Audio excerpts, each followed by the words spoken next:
because you're about to listen to The Sick Podcast with Tony Marinaro. 55 seconds left in the penalty, a minute and 27 seconds left in regulation time. Boston 4, Montreal 3. Lafleur coming out rather gingerly on the right side. He gives it into Lemaire, back to Lafleur. Oh! The sickest Montreal Canadiens podcast. You're in the spot! Sports entertainment like no other. Rejoint, on lui fait perdre la rondelle, une passe devant. Et c'est le dégagement et ce sera la victoire des Canadiens. Coupe Stanley pour les Canadiens, le 23e de l'histoire. You found the dogs! John, you found the dogs! He found the dogs! And all together, they worked a young team to the top. And now, a 24th Stanley Cup banner will hang from the rafters of the famous Forum in Montreal. The Canadiens win the Stanley Cup. Brought to you by Energy Transportation Group. Driven to be different. 8.6 beer. Intense by nature. And Locage. If the last time you went to Locage was when the Habs won the Cup, it's time you went back to Locage. It's gonna be sick. Marinaro on this Monday, November 21st. It's 1 minute past 10 o'clock right here on the Sick Podcast. You're watching us live, I would assume, via YouTube. And if you're not on YouTube, it's via Facebook or Twitter. And if you haven't subscribed to our YouTube channel yet, please do so. We certainly do appreciate it. This show, of course, this podcast brought to you in part by Energy Transportation Group. If you ship commercial freight and want to impress your boss with how much money you can save, get in touch with the logistics professionals at Energy Transportation Group. Email them at sick@shipenergy.com or visit their website at shipenergy.com. All right. Okay. I had a great night tonight. I was of course, part of Jean-Charles JC show on TVA Sports, and I made my way there at around, left my house at around 4:30 or so, got in, a little bit of makeup, joined the guys in studio, joined Jean-Charles in studio. We celebrated 40 years of broadcasting for the great Denny Cassidy, who was in studio, and I had the privilege to work with Denny for just over a year, morning radio, when I was working sports radio on the English side. And I remember my boss, I did the afternoon drive for about 2.5 years.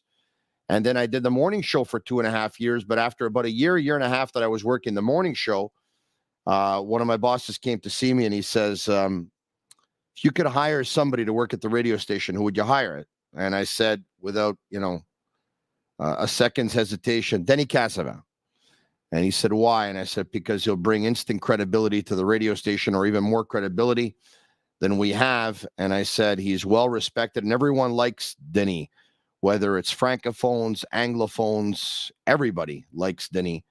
And, 40 years of broadcasting, it's safe to say that everyone likes Denny. And the great Yvon Pedneau said it earlier tonight on TVA Sports Television, that Denny Cassidy belongs in the Hall of Fame as far as broadcasting is concerned, because you'll be hard-pressed to find a more versatile broadcaster, a guy that you can call, 30 minutes in advance and say, get to the radio station or get to the television station, and we need you to broadcast baseball. We need you to broadcast football. We need you to broadcast hockey. We need you to broadcast the Olympic Games, you name it, and he'll be able to do it.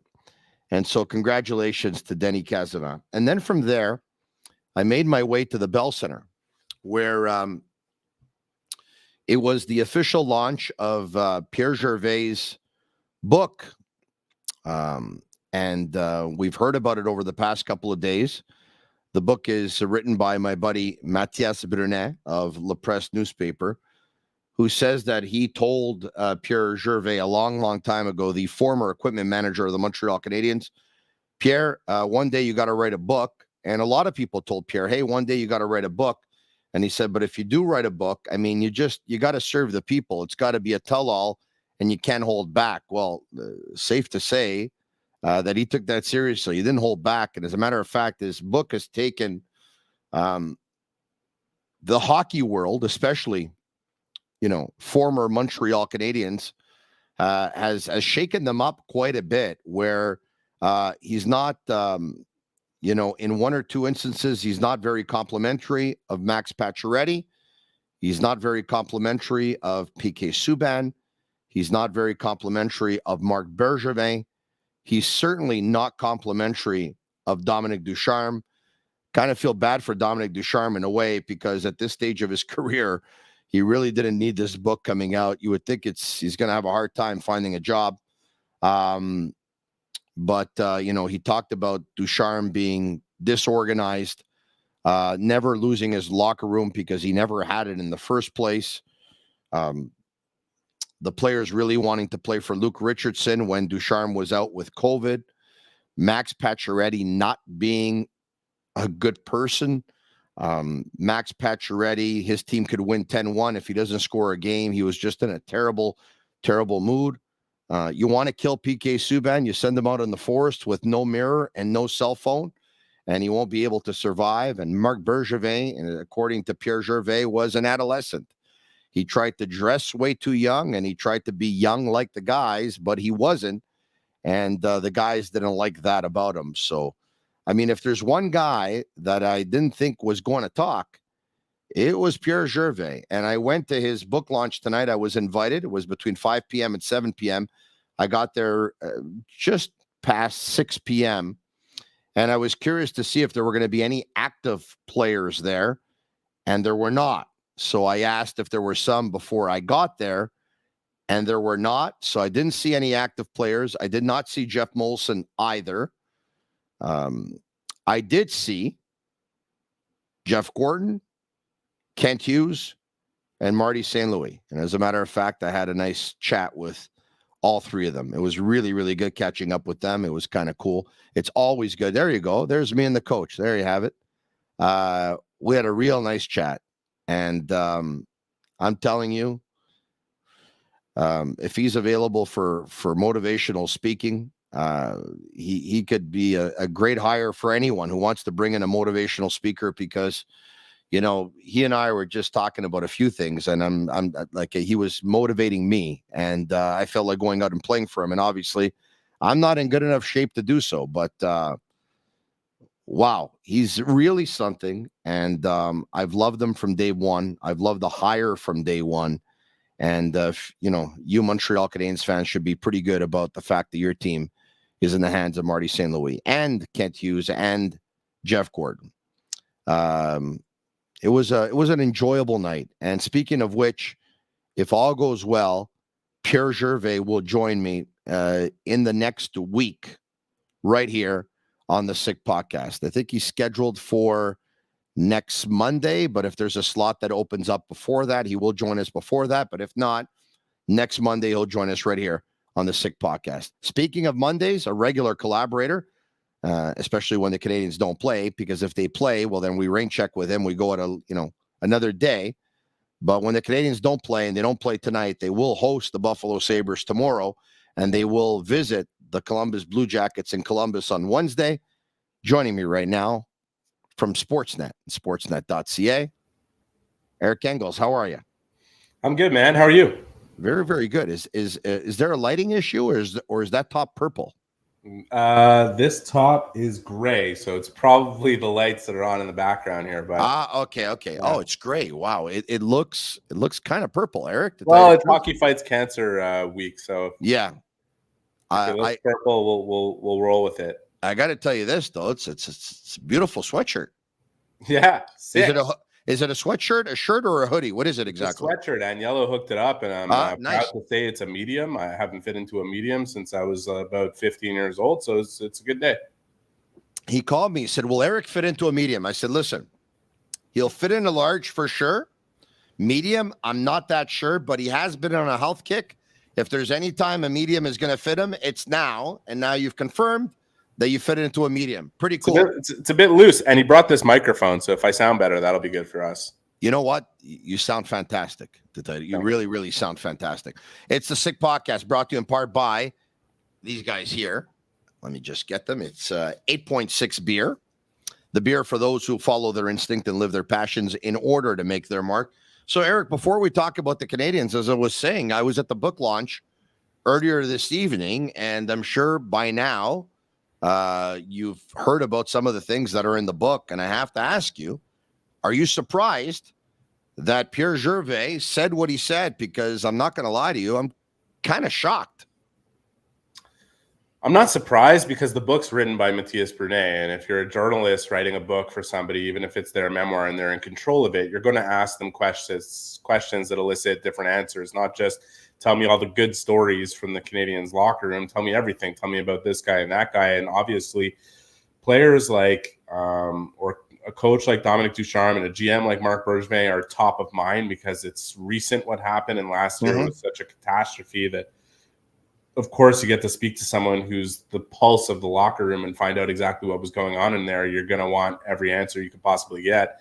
And I think, if you're Matthias Brunet, if I'm Matthias Brunet and I'm in that situation, I'm writing that book for Pierre, I'm telling him, you want this thing to get out there and for people to read it, let's not filter it. Let's make sure that all the stories are there, not just the good ones and the happy stuff. So I personally have not read it. I haven't had a chance to read it, so I don't want to speak too much to the content just based on how people are reacting and what they read for themselves and have regurgitated on social media. I think that's a dangerous game. I know as a writer myself, I prefer when people are discussing my work if they've read it themselves instead of had it come to them via another source. Yeah. I have no doubt of the veracity of the accounts that we're hearing online and all that. I feel bad for Dominic Ducharme too. I don't see it as necessary to be kind of shoveling dirt on him after everything that he's been through and what he's gone through. And I really like what Martin St. Louis said about it when he was asked about it today. He said, this is Jerv's perspective. It's not the perspective of the Montreal Canadiens. This is what he perceived while he was here. And it's his right to do with that content whatever he pleases, whether people want to believe in, whatever happens in the dressing room stays in the dressing room. Yeah. He kept it there while he was working there for decades.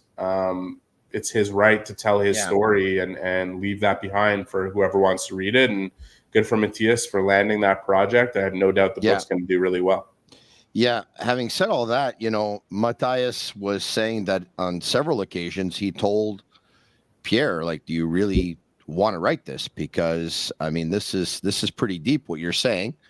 And he said, no. If I'm going to do it, I'm going to say what's on my mind and what I think. And the book is not unanimous.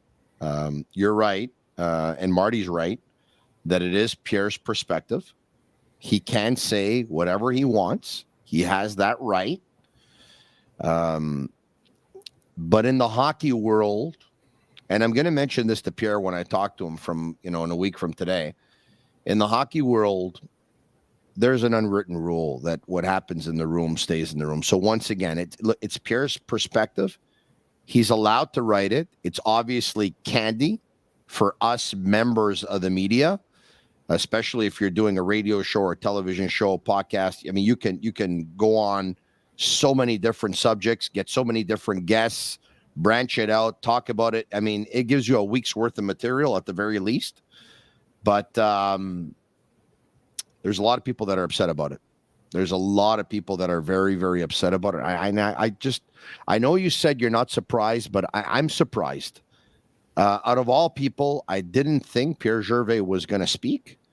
But once again, for the fans who want some stuff, you're getting a lot of stuff there. And I'm sure it's a pretty great read. I brought the book home. I plan on reading probably about 50 pages or so after this podcast when I go to bed tonight, and I'll try and read 50 every day until I finish the book. That's about 240 pages or so, but there's a lot there. There's a lot there. Well, there's a little bit there that's been blown up to a large proportion because it's the juiciest stuff, probably in terms of the negativity. And unfortunately, we always say bad news sells.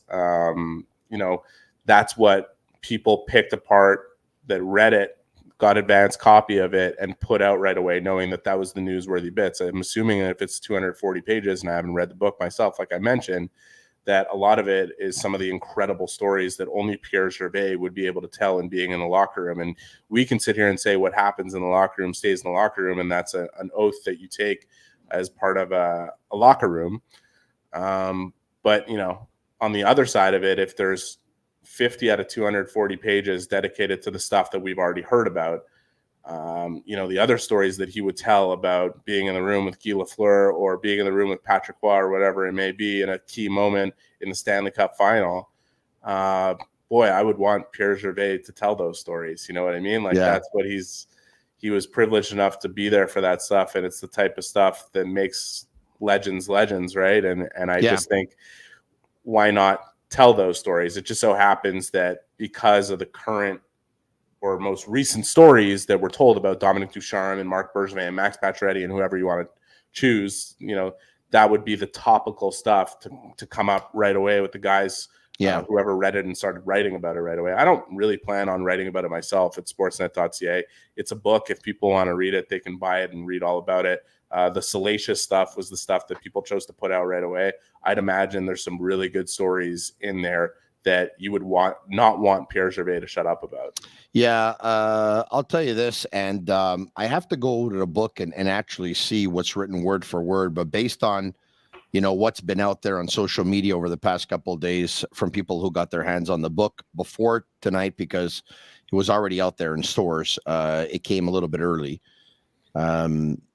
Based on what I read, it's Pacioretty was not a good person, and when the team would win by a score, if the team would win by a score of 10-1, if he wouldn't score, he'd be absolutely miserable. Look, this is what I can't tell you from my personal experience. Max Pacioretty is a good person. From my personal experience, I can share one story with you where my nephew was doing a project for school. I don't remember if it was high school or college. Anyway, it doesn't really matter. It was on concussions, and of course, Pacioretty had sustained a terrible one to the hands of Zdeno Chara when he was hit into the stanchion. So I picked up the phone, I gave him a call, and I said, my nephew's doing a project on concussions. Can you collaborate? And he said, sure, come over.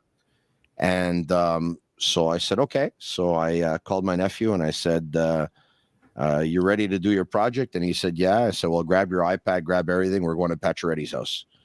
So we went to Max Pacioretty's house in Nuns Island, and he greeted us. And my nephew had the iPad, and he asked him the questions, and they had a chat and stuff like that. And so not everyone's very giving of their time that way. I know that he's very involved, of course, with different charities. And I can share another story where when he opened up his foundation, I gave him a call and I said, hey, would you like to collaborate? Maybe we can do something. And I said, my son's part of a soccer team that's going to a prestigious tournament representing Montreal and going to a tournament in Spain and in Portugal. And I know that we're trying to raise funds, and I know you're trying to raise funds for your foundation. Maybe we can do something. He said, sure. What do you have in mind? And I said, how about a Texas Hold'em poker tournament for charity and for the charities? And I said, we can, we have a foundation, you have a foundation, and we can split it. He said, no problem. You set it up and I'll be there. And I set it up, and he was there, and he came with a couple of players as well. So Max Pacioretty was based on, he was a good person. He didn't talk to me down the stretch. I got to tell you that, because I went out in the month of November, I believed, and I guaranteed that Max Pacioretty would be traded before the Canadiens golf tournament. And Pacioretty wasn't happy with what I said. I mean, I had it on good information that it was going to happen, so I didn't throw it out there for no reason.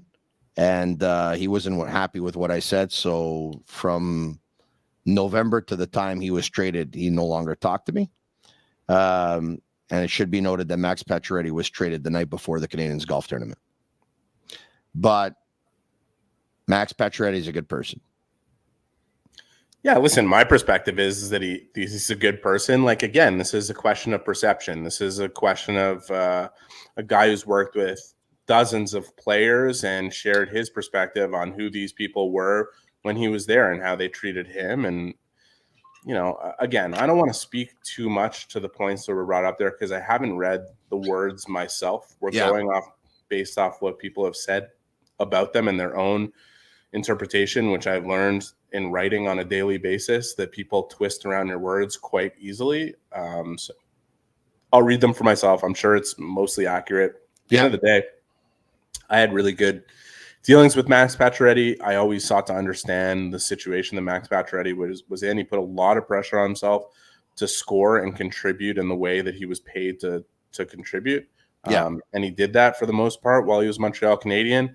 Him being upset about not scoring in a 10-1 win or whatever it may be, if that's like what was used against him, I would suggest that that's just him holding himself to a certain standard. And he always did that, and to a fault, to the point where he beat himself up quite a bit when he didn't really need to. Sometimes too much. So he really let it get to him, and he was very sensitive to what the media would say too. I know he listened to our every word, and he would read a lot, and he'd listen a lot, and he'd watch a lot. And if he was criticized for his play, or if the fans criticized him or a member of the media criticized him, he took it pretty badly. It weighed on him quite a bit. Anyway, you're going to have the opportunity to read the book. I'm going to have the opportunity to read the book, and Pierre Gervais, once again, if all goes well, is going to join me 1 week from today right here on the Sick Podcast, brought to you in part by Lacage. If the last time you went to Lacage was when the Habs won the Cup, it's time you go back to Lacage. The menu will surprise you. Speaking of which, Eric, I was at Lacage LaSalle on Saturday night, and I was there with my family, and we were with some friends, and we were 9. And we were watching, obviously, the Canadiens and the Flyers. And Lacage LaSalle was going absolutely nuts on Saturday. Eric, I don't remember the last time I watched a game that, in my opinion, was more entertaining than that one. I thought the game was so fun to watch. I thought it had everything. I thought it had good goals. I thought it had bad goals. I thought it had early goals. I thought it had crazy goals. There was obviously a comeback. There was an equalizer with less than 2 seconds to go in the hockey game. There was overtime. There was some good saves. There was a shootout. There was a great goal in the shootout. Like, there was a fight for those who like that kind of stuff. That game had everything, Eric.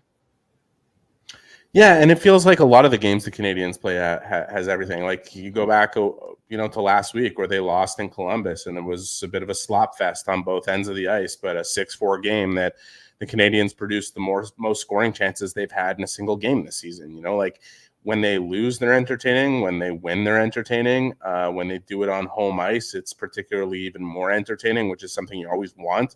Especially if you're the Montreal Canadiens, knowing what their fan base is like and how they fill the Bell Center, regardless of what the team and their results are. It's it's the best case scenario for a team that's in the transition phase of building up and trying to become successful over the long term, knowing that the results are not necessarily going to be there in the short term. And they've been better than anybody anticipated they'd be before the season started. But the big factor here, and I would agree with you that maybe that was, I don't know if that was the most exciting game of the year. I mean, coming back, the 3-2 game against Pittsburgh, I thought was on the same level. Yeah, it was a good one. That was a good one. It was up there, but the common denominator is that there are 2 superstars playing up front for the Canadiens in Nick Suzuki and Cole Caulfield, and they put on a show. They're superstars. And Tony, like, I wrote about this on Sunday. Yeah. We've been talking for decades about the Canadiens not having a true number one center. We always put the frame of that in, like, it's got to be a big guy. Nick Suzuki is about 6 feet. He's 205 pounds. He is unquestionably a number one center and one of the best centers in the world. Not only is his skill, speed, 200-foot game qualify him as a number one center. Yeah. The flash that he brings to the ice brings people out of their seats in a way we haven't seen since Alex Kovalev was on this team. And to have a guy like Caulfield next to him who can capitalize on the chances afforded to him. But not only that, like, Caulfield's game in general, and I said this a lot before he got to the NHL, I always thought Caulfield's greatest skill, aside from his shot, was his ability to decide when he's going to break, when he's going to make a move, his perpetual motion. I've compared him not as a player to Evgeny Malkin, but in that one specific asset of the game. I've always felt that Malkin's best asset is his motion, his ability to always be in motion, always be in the right place for a breakout pass, to get it at the perfect speed, to be able to make a rush through the neutral zone and create something offensively.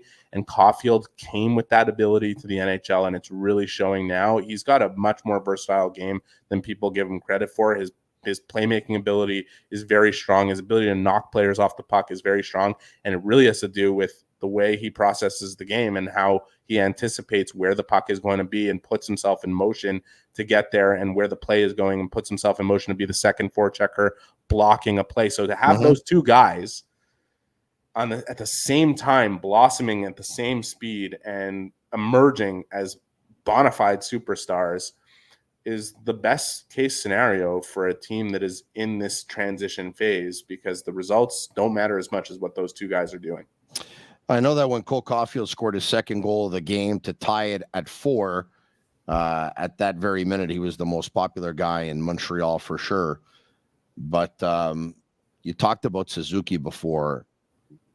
Like, you knew that Suzuki was going to try and get the puck to Caulfield. He had got the puck to him, I think, 5 or 6 seconds before that. Caulfield took a slapper. It missed the net. It came back. But there were sticks on the ice trying to, cut off the passing lane. I don't know how Nick Suzuki got that pass across. That was amazing. So the first slap shot you're talking about, I think it was a pass from Mike Matheson. Okay. The reason this play works with Suzuki at the end with 3 seconds left, it was originally 1.9 seconds. They changed the clock, whatever it was. If you go back further in the sequence, Suzuki walks down the wall and shoots. And Suzuki, being a shooting threat, forces 3 of the Flyers to pay attention to Suzuki's shot as he comes back down again. Now he can pass it because he's not predictable. And that's when he whips the pass across. And that is why Suzuki has gone from star to superstar, is that he's almost as lethal a shooting threat as he is a passing threat. And we know that he's a lethal passing threat. That's a really dangerous. And it's not, I talked to the goalies about Suzuki's shot. It's not that it's so hard or so fast. His release is so good, and his hands are so good at changing the angle quickly and making a quick release kind of play, that it's so deceptive and so dangerous. And look, he is shooting at an unsustainable rate this year, and he's not going to continue shooting at 27%. But when I asked him about that, he said, I'll just shoot more. It's not that I'm going to score less. I just got to shoot more.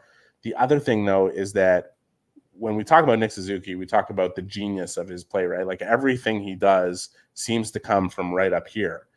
That's what really stands out more than the hands, the shot, the passing, whatever it is. It's the thought that he has to make the play that he makes. He's so smart in his shot selection. Like, he doesn't take bad shots. He does not take shots just to get shots on net. And I love that about him.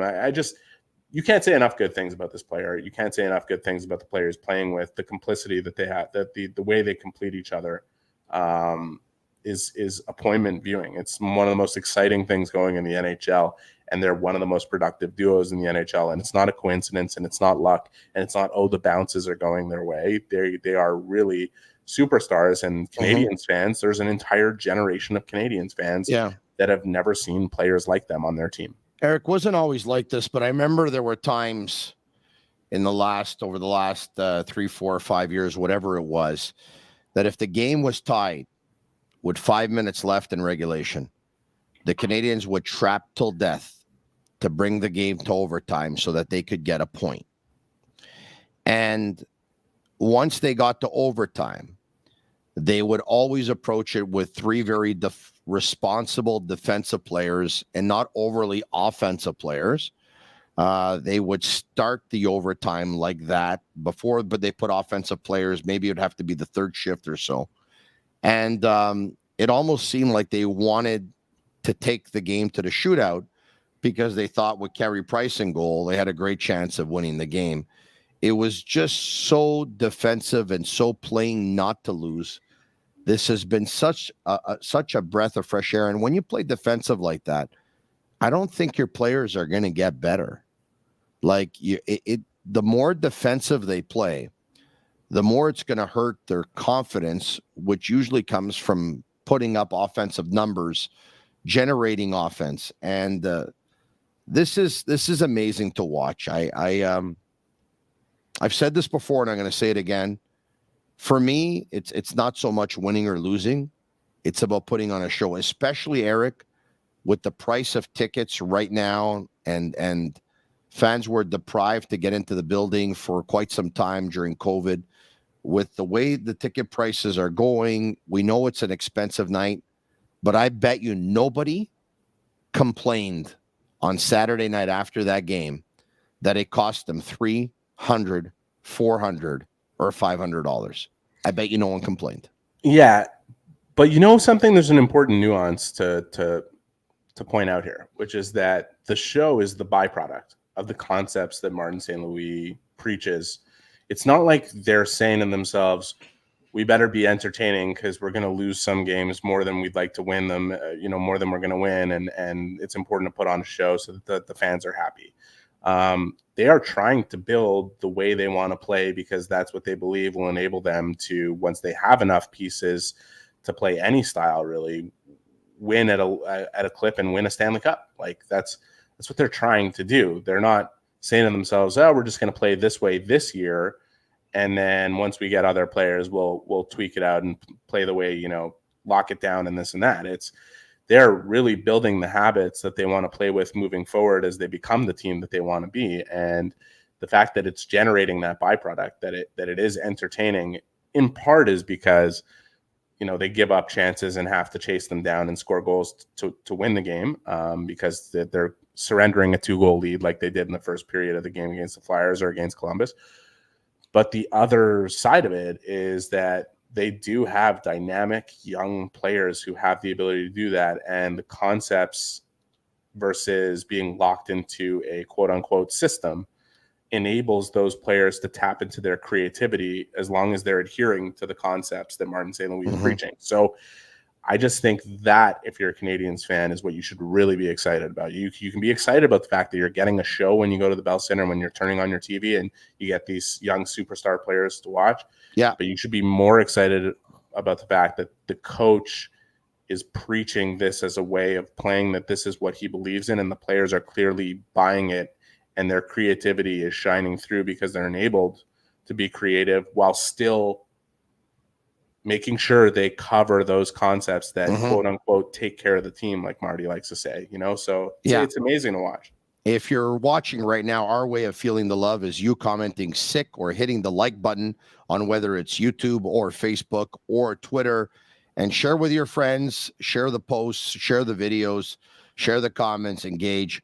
Pretty cool. If you're going to listen to it via Google or Apple or Spotify, leave us a 5-star review. It goes a long way with us. Arbor Jack Guy fought Zach Cassidy at the beginning of the season, did really well, has had a couple. In his last couple, he didn't do as well as he did versus Zach Cassidy. But my question to you is that it's not like he could have refused the invitation on Saturday night. I don't think you do that either. After you hit a Philadelphia Flyer, someone comes after you, you kind of feel like you have to answer the bell. But is he fighting too much for your liking? And are you at all worried that, at some point here, he might bite off more than he can chew? I mean, I think people didn't like the timing of his fight in Columbus. The Canadiens had just tied the game 2-2. They're going to the intermission. I spoke to Jack Guy about it. He was like, what are we surrendering in terms of momentum by me giving that fight? Like, we're going to intermission anyways. It's not carrying over. And I threw a big hit on one of their players. He threw a couple hits and was making runs at guys. He asked me to go. We're going to go. I don't really have a problem with it, to be honest with you. And I'm not worried about Jack Guy's ability to handle himself. His confidence is very much intact in those situations. He knows how to handle himself. I don't think he's just taking on all comers. Otherwise, I think he'd have more than 3 fights on his card. A guy like Delorier, I was saying, I was in the press box talking to our buddy Arpin Basu up there, and I was like, if I was an NHL player and I was on the ice, I would be afraid of Nick Deslauriers. Like, not just because he can fight, I would just be afraid just looking at him, like just being on the ice with him. He's a scary looking dude and a scary player, and the type of player that there's not a lot of left in the NHL. And I think Jack Eyes, gets into the situation where he could see Deslauriers coming and doesn't hesitate to drop his gloves and goes with him. And he took one pretty good shot at the end of that fight and seemed fine. I'm not like, if he can if he can handle Nick Deslauriers, which he did, he didn't get his ass kicked. Like he stood into the fight and got a couple shots himself. I think he can handle anybody. So I don't really worry about his situation. I don't think he's fighting too much. I worry about it more, Tony. I worry about it more in the AHL. I worry about it if Jack Eye finds himself in the AHL as the Canadiens forwards get healthy and they have to make a move because they have 8 defensemen, and he ends up there because he's kind of the low man on the ice time situation. I worry that this guy and that guy and guys who really don't matter all that much, who have no chance of seeing the NHL, are going to be enticing Jack Eye to fight on a nightly basis. And I don't think that's necessary given his level of play and where he's at. So hopefully someone will be there to protect him. I think I've lost your audio, Tony. I can't really hear you. You hear me now? Yeah. Sorry about it. So I'm not so sure I share your opinion on this one. Not that I'm an expert on fighting, far from it. I just I find that look, he's not going to refuse anyone. He's that kind of kid and he's that kind of player, right? He wants to show that he can stand up for himself, stand up for his teammates, and he wants to make a name for himself. I don't think it would go well if he would fight a Reeves. I don't think it would go well if he would fight a Wilson. I don't think it would go well if he would fight a McDermott. Now, once again, I'm not an expert on this, but I have had the chance to talk to George Larac about it right here on the Sick Podcast, and I've had a chance to listen to his opinion as well on his show with Max Truman on BPM Sports weekdays at 11 a.m. And George says that from a technical point of view, there's a lot of flaws in Jack Eye's fight game. And there's a lot of flaws in his stance. There's a lot of flaws in what results of maybe a wrong stance. And I know he said that he'd love to work with him at one point and maybe show him a few tips. And but I don't think Jack Eye would say no to that, number one. And number two, while I don't doubt George's expertise in that, like we all know, he'd be an expert in that. I am curious as to what he's judging that on. Is it based on one fight he had with Zach Cassian prior to the 2 fights that he had between Thursday and Saturday? He hasn't really fought outside of that in the NHL. It's 3 fights we're talking about, and one that he would have shared that opinion on. So I'm just I actually think he had that opinion even after the Cassian fight, when obviously Jack Eye did really, really well. There's a few things that he saw. Anyway, listen.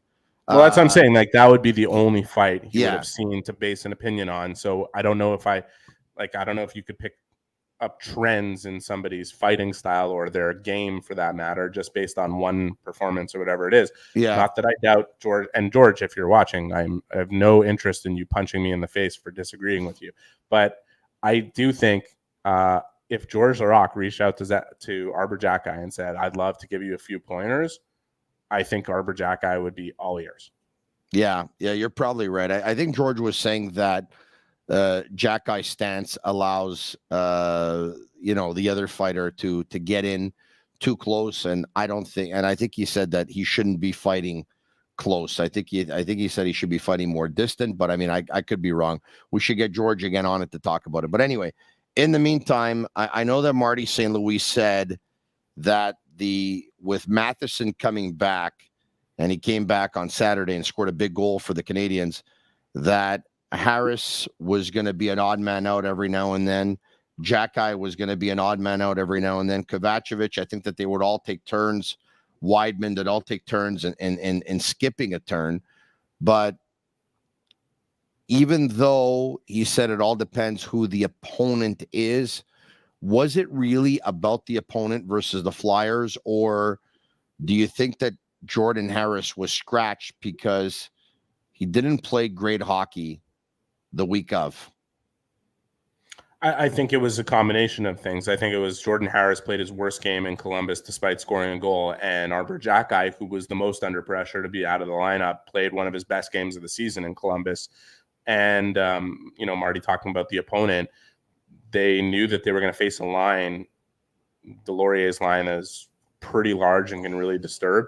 And it is part of a personnel decision in terms of the opposition.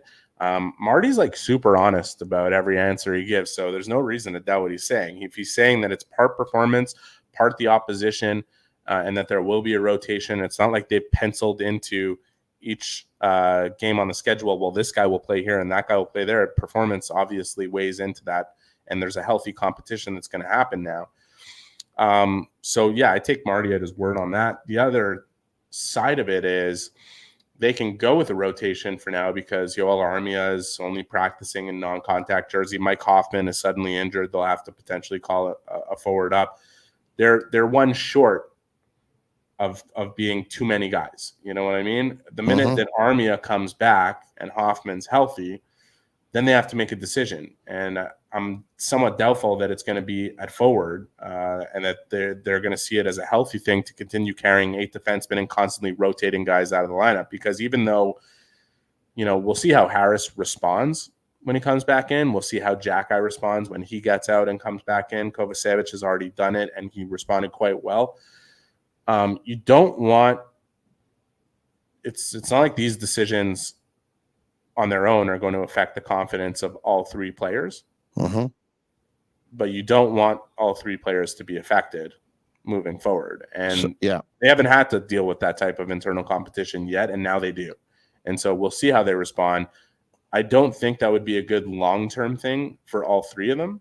I think you're better off going with, here's one guy who's playing a little bit less, and he could take on a massive role in Laval right now, and there's nothing wrong with doing that for 15 games.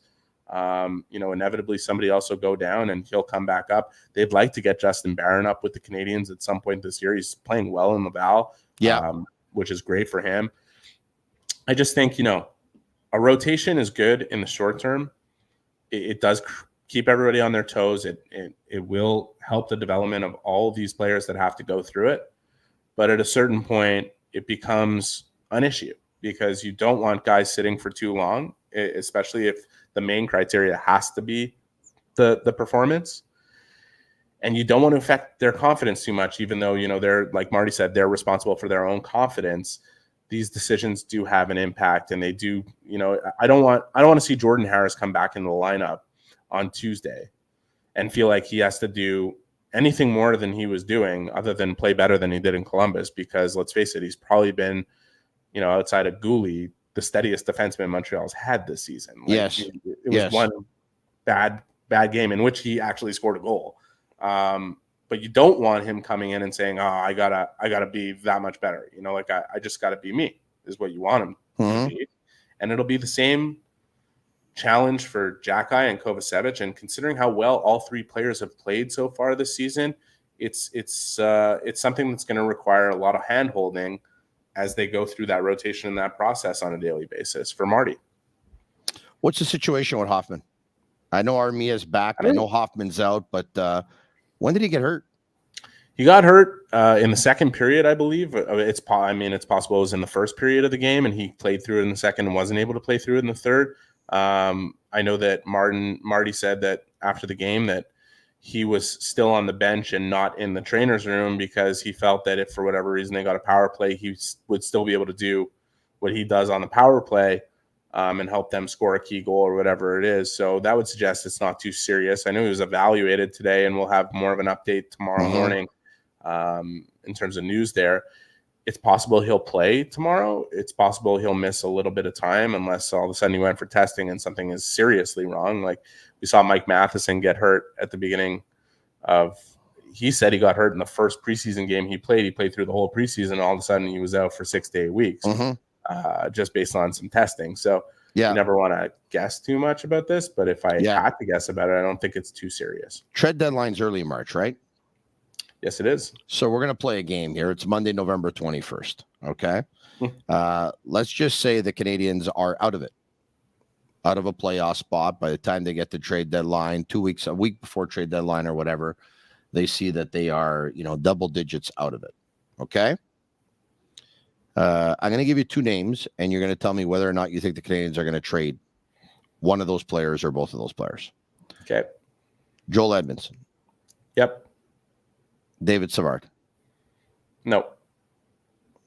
So Edmundson, they'll trade. Savard, they won't, and most likely has to do with they'll trade a veteran because they have to make room for the young players and make them play. But you're probably choosing Edmundson to be traded over Savard because he's a lefty and they have a lot more depth at the left defense position. Is that it, or is there another reason? Yeah, there's another reason. I think if you look on Cap Friendly, David Savard has 2 more years after this one at $5.5 million, right? It's not at 5.5. No. 5 something, I think. Whatever it is. David Savard? See, this is why I don't like doing this without looking myself. I'm convinced that David Savard is under $4 million. Is he not? Okay, I'll look it up right now, and I'm going to bring it up. And unless I forgot something here. David Savard, $3.5 million next 2 years. Yeah, sorry, $3.5 million. 5.5. Yes. Sorry. Yeah, 3.5. 2 more after this is the key. Joel Edmundson has 1 more year after this, which means you can get 2 runs with the guy. You can get 2 runs with the guy and get very good value for him at this year's deadline, and defense is a premium. I'd be really impressed if the Canadiens could trade David Savard by the trade deadline and get the type of value they would want to get in order to make that trade more valuable than the value they get from David Savard on their roster. Like, it's just cap dynamics. Yeah, I got it. Like versus Edmundson. Yeah. Edmundson brings a lot of value to the Canadiens roster, but he's going to bring in more value on the trade market if his game continues to gradually build as we get there. I think everybody saw what he's able to do in the Stanley Cup final run for the Canadiens and what kind of player he is, what kind of character he has, that with 1 more year left after this one at $3.5 million, I'm pretty sure that's the number on his contract too. It's worth giving up to get that kind of player in your system. I do find it funny that I think a lot of people would link him to Toronto, especially with Jake Muzzin's interview. The Leafs lost, by the way. Leafs lost 3-2 to the Islanders. Yeah, with Jake Muzzin's injury, I could totally see how Edmundson's name would be one circulating through the rumor mill in Toronto. Yeah. I do know that before Montreal signed Joel Edmundson, the scouts in Toronto were begging management to consider Joel Edmundson. Wow. And they were told to stop bringing up his name in meetings because he didn't fit the style of play that they wanted, which I've always thought was hilarious. I mean, this was coming out of Carolina where he played pretty well. Yeah. And coming out of a cup with St. Louis where he played pretty well. Yeah. But obviously, the analytics didn't suggest that he's a great defenseman by any means. They said the same thing about Ben Sherratt, and I think we all know what Ben Sherratt was to the Canadiens in their run to the final and what it takes to win in the playoffs, which I think Toronto's had a deficiency of understanding, and that's a big part of the reason why they've been knocked out in the first round over and over again. And a big part of the reason why their team is not taking the steps necessary is because they haven't invested in the type of defensemen that enable you to win, like St. Louis did, like Montreal got to the Stanley Cup final on, like Vegas, all the good teams that you look at in the way they play. You look at the style of defensemen they have, it's pretty important to have those guys. So I think there's a lot of irony that as we move forward, there will be a lot of talk about, and Toronto, I mean, I couldn't have picked a team that was more in need last year of trading for Ben Sherratt than Toronto. And 100%. I don't think they were really heavy in the mix of the teams trying to acquire him. So I'm really curious if they've had a change of heart or a change of mind when it comes to a guy like Joel Edmundson when that time comes around, and we'll find out, because he would be awesome for Toronto. They should have the most incentive. They should have had the most incentive last year to get Ben Sherratt, and they should have the most incentive this year to get Joel Edmundson. And I really wonder, because I think they have the assets to do it, and I really wonder if they will, because it hasn't been their philosophy. And like I said, when he was available to be signed or traded for to be signed, like the Canadiens did, they were telling their scouts, stop bringing up his name. Wow. He's not our type of guy. Shout out to Playground. They have over 600 machines, poker tournaments, and Playground casino games, daily promotions, and unmatched customer service. Why go anywhere else? Located just over the Mercier Bridge, only minutes from downtown Montreal. Eric and ending, and this has been, as usual, a heck of a lot of fun. What do you expect tomorrow night when the Canadiens host the Buffalo Sabres? Are there storylines that you're already have an eye out for?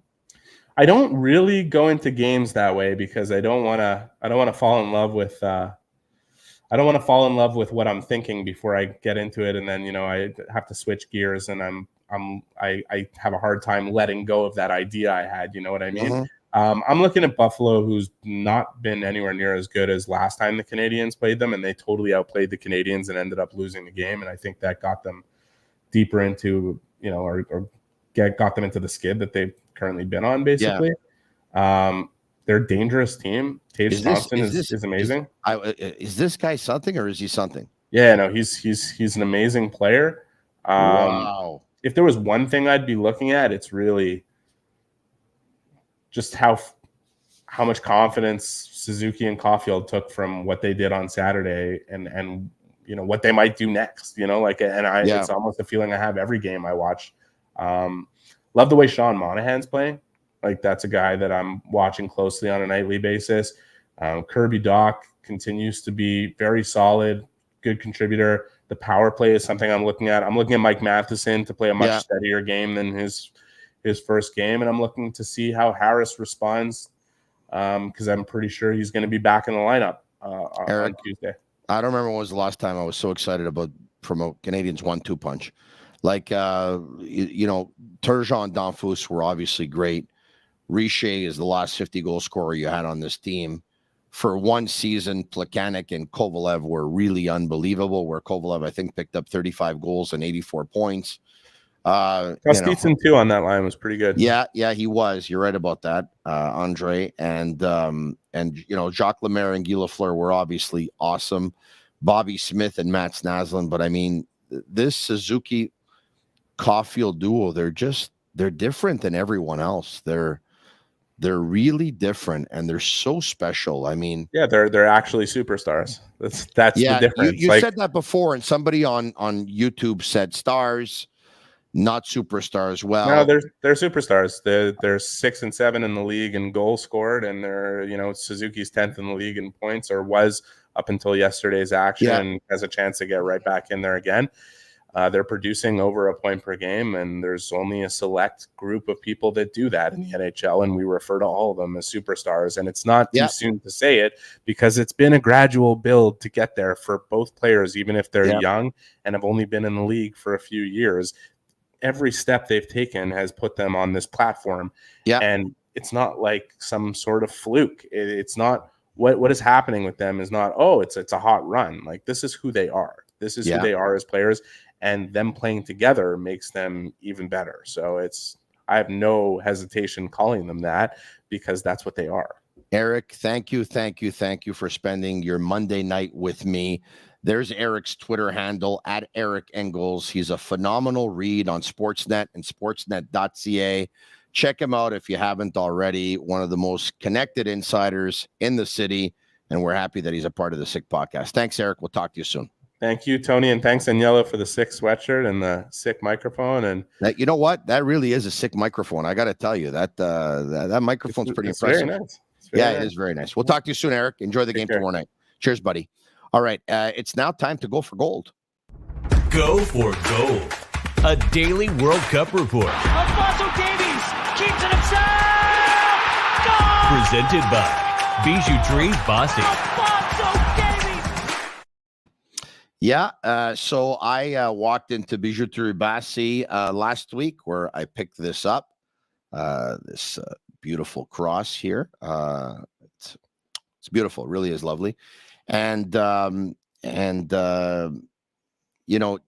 Jenny and I have been friends for a while. And when we talk about jewelers in the city, Bijouterie Bossy is at the top of the list. They provide a professional service and fine jewelry for over 30 years. And you can visit the store at 9640 Boulevard Saint-Michel, right here in Montreal, of course. And you can call them at 514-387-9528. So the World Cup is here. It started on Sunday with a game, and there were several games today. There were 3 of them, and we're going to talk to you about what's happened so far 2 days in to World Cup 2022. It got started on Sunday.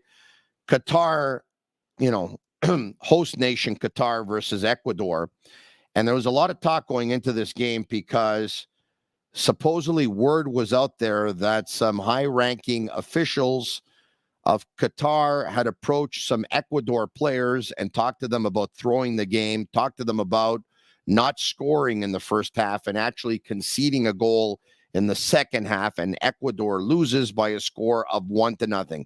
That was a big storyline. Anyway, 3 minutes into the game, it looked like that was not going to happen. It was out the window because Ecuador striker Ener Valencia, who plays for Fenerbahce, scored just after 3 minutes. But it went to VAR, and the goal was called back. And then there was all those people that went on social media again and started saying, you see, the fix is in, the fix is in. They went to VAR.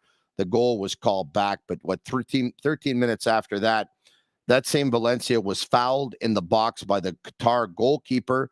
He converted the penalty at the 16th minute, and he made it 2-0 at the 31st minute of play. And that's the way that game ended. So the manager, the head coach of the Qatar national team, as a matter of fact, saying sorry to all of Qatar for the loss. And he says he hopes that they will do better, much better in their second game. Earlier this morning, it was England and Iran.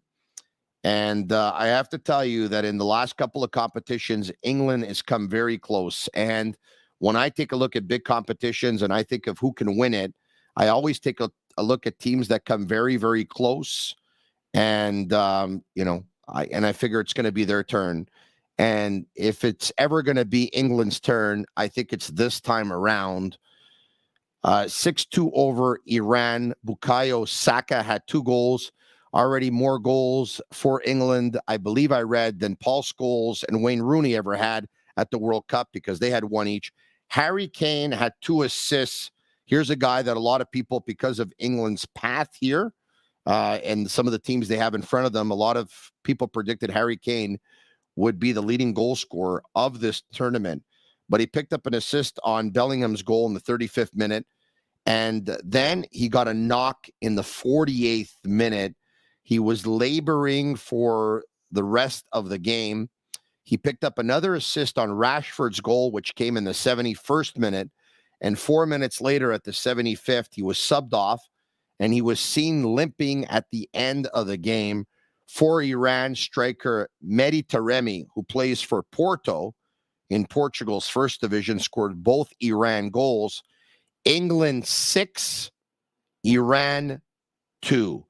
In the game between Denmark and Senegal, Cody Gakpo scored in the 84th minute, and Davy Klaassen added another in stoppage time. And Denmark doubles up, and they beat Senegal by a score of 2-0. And it was the Senegal manager at the end of the game who said, we have a great team on paper, but unfortunately for us, the game today was played on grass and not on paper. USA versus Wales. The United States looked really, really good. Their U.S. national team did in the first half. And they had a lot of scoring chances, and they were the aggressor, and they had the ball most of the time. And for USA, Christian Pulisic went on a great counterattack run, and then a fantastic pass to break away Timothy Weah, who saw the keeper coming out. And as the keeper was making his run to run out, he hit it with the outside of his foot, and he put it past him at the 36th minute of play to give the United States a 1-0 lead. And in the second half, late in the second half, I think with about 10 minutes left in regulation or so, Gareth Bale was fouled in the box, and he got the PK, and he converted his penalty, went to the top of the net to tie the game at the 82nd minute of play. So USA and Wales tie at 1. As for the Canadiens men's national team, there was some news earlier this morning that we're hearing that Alphonso Davies is ready to go. He was uncertain because of an injury, hamstring injury sustained a couple of weeks ago when he was playing with his club side, Bayern Munich in Germany. Steven Eustáquio, we had heard, was uncertain, and it looks like he's going to go as well. Goalkeeper Milan Borjan had complained of an injury, but it looks like he's going to go as well. As for Canada's opponent, Belgium, big striker Romelu Lukaku has had some fitness issues. He plays for my favorite club team, Inter Milan in Italy. He's weighing in at about 109 kilos. He hasn't been in game shape, and he's out with an injury, we've been told, and it looks like he's going to miss a couple of games. So even though he's not in his best form right now, he's one less headache for Canada to deal with. And, I saw Patrice Bernier earlier this evening at Pierre Gervais' book launch, and he seems pretty confident about Canada's chances. He thinks that they will, worst case scenario, that they're going to tie the game. He believes they have a chance to win this game. Look, they have a chance to win this game because they got some very good players. Steven Eustáquio is a very good player. Alphonso Davies is a very good player. Jonathan David's a very good player. If Larin gets in, he can score. There's no doubt about it. There are others as well. But the weakness of this Canadiens men's national team, unfortunately, is the back line. But I think the entire coaching staff is aware of that. With all due respect to the MLS, if you're going to have 3 or 4 players who play in the MLS at a World Cup level, there's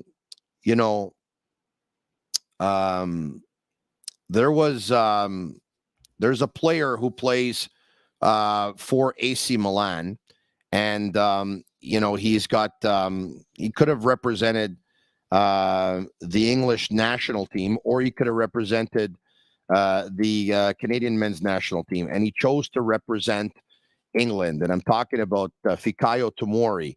And unfortunately for Canada, he chose to represent England. He's a center back, and he didn't even make their team. 24 years of age. If he would have been representing Canada, he would have been their number 1 defender. And so they got a little unlucky there. But I say this, insulate the back line. And if you're going to have a chance at beating Belgium, it's going to have to be on the counterattack. I think that's the best approach to have. But that game goes on Wednesday. For Agnello and Sammy back at Master Control, not sure you can bring up tomorrow's games so we can show tomorrow's games as well. There you have it. At 5 a.m. Eastern time, Lionel Messi's Argentina will play Saudi Arabia. At 8 a.m., it's Group D's Denmark versus Tunisia. At 11 a.m., back to Group C and Mexico versus Poland. And at 2 p.m., minus Karim Benzema and minus Paul Pogba and minus N'Golo Kante and minus several others. But France, still the powerhouse, will play Australia. Those are the 4 games on tap for Tuesday, World Cup 2022 in Qatar. And there you have it. Go for gold, brought to you by Bijouterie Bassi. We told you we would give you a report every day. The World Cup doesn't come around every year. So, you know what? When it does, we're going to talk about it. The Sick Army, I love you. You are here once again in very, very big numbers. Thank you, thank you, thank you for joining me tonight and joining us on this beautiful journey that is the Sick Podcast. Tell your friends about it. Tell them to watch the podcast. They can subscribe to our YouTube channel. It's absolutely free, and you can watch it on Facebook and Twitter as well. That's Monday's edition. Tomorrow night, the Montreal Canadiens will host the Buffalo Sabres at the Bell Center. And once that game is over at around 10 p.m. Eastern, we'll be here back to talk about it. And, of course, we'll give you a daily report of what's going on at the World Cup again with the Go for Gold segment, which will last a couple of minutes. It's now time for me to jump in my spa and then take a shower and go to bed. We'll do it again tomorrow night. Same time, same place. For Agnello and Sammy at Master Control, I'm Marinaro. And that's a wrap. Hope you don't miss us too much until next time. Follow the Sick Podcast with Tony Marinaro on YouTube, Instagram, Facebook, Google Play, and Apple Podcasts. The Sick Podcast is brought to you by Energy Transportation Group. Driven to be different. 8.6 intense by nature, and La Cage. If the last time you went to La Cage was when the Habs won the Cup, it's time you went back to La Cage. The menu will surprise you.